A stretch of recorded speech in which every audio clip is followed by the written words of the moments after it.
আচ্ছা, graphical user manage করার জন্য আমরা যাব সিস্টেম, অ্যাডমিনিস্ট্রেশন, ইউজার এন্ড। এখানে একটা ইউজার ক্রিয়েট করেন। ইউজার নেম আমি দিচ্ছি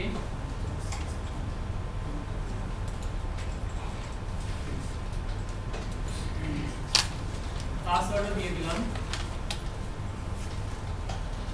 আর লগইন ফিল্ড কোনটা, বিন ব্যাক। হোম ডিরেক্টরি কোনটা, আমি যদি আমার ইউজার আইডি ম্যানুয়ালি বলে দিতে চাই এটাও সম্ভব, যদি গ্রুপ আইডি বলে দিতে চাই এটাও সম্ভব। আর যদি না বলি বাই ডিফল্ট ও কি করবে, ইন। Okay, yes. এই যে একটা ইউজার নেম তৈরি হয়ে গেল না? আপনি চাইলে এই উপায়ও করতে পারেন। আবার কি করতে পারেন, প্রপার্টিজে গিয়ে ইউজারের ইনফো, কবে অ্যাকাউন্টে এক্সপায়ার হয়ে যাবে, আপনার ঘরে কোনো ইন্টার্ন আসছে, এক্সপায়ার ডেট সেট করে দিতে পারেন, পাসওয়ার্ড লক করে দিতে পারেন, পাসওয়ার্ড ইনফরমেশন এখান থেকে পাসওয়ার্ড এক্সপায়ার করে দিতে পারেন। ওই যখন দেখছিলাম না 3 মাস পর পর আমাদের পাসওয়ার্ড ডেট এক্সপায়ার হয়ে যাবে, এখানে কাজ করা যায়। গ্রুপের ইনফরমেশন চাইলে চেঞ্জ করে দিতে পারেন। এখানে কিছু মিনিমাল অপশন ইউজ করা যায়। ওকে, সব অপশনগুলো কিন্তু আপনি পাচ্ছেন না এখান থেকে।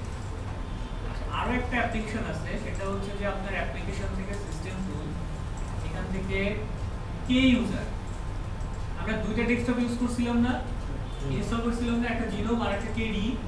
এটা হচ্ছে কেডি ইউজার ম্যানেজার। এখান থেকে যদি আপনি কোনো ইউজারকে ক্রিয়েট করতে চান বা মডিফাই করতে চান, এখানে আপনি আরো অনেক ধরনের অপশন পাবেন। এই যে দেখেন গ্লোবাল ইউজার, এর অফিস অ্যাড্রেস যোগ করা যাচ্ছে না, কেডিতে কিন্তু ছিল না। এরপর আরো কি যোগ করা যাচ্ছে, অ্যাড্রেস। এখানে যদি আমি চেক মার্কটা দিয়ে দেই, অ্যাকাউন্ট ডিসেবল। পাসওয়ার্ড ম্যানেজমেন্টে গিয়ে দেখেন অনেক ধরনের ইনফরমেশন। গ্রুপে গিয়ে দেখেন, মানে যদি আপনি এই ইউজার ইন্টারফেসটা ইউজ করেন তাহলে এখানে বাড়তি আরো কি পাচ্ছেন, দুইটা ইনফরমেশন পাচ্ছেন। এই হচ্ছে যে পার্ট।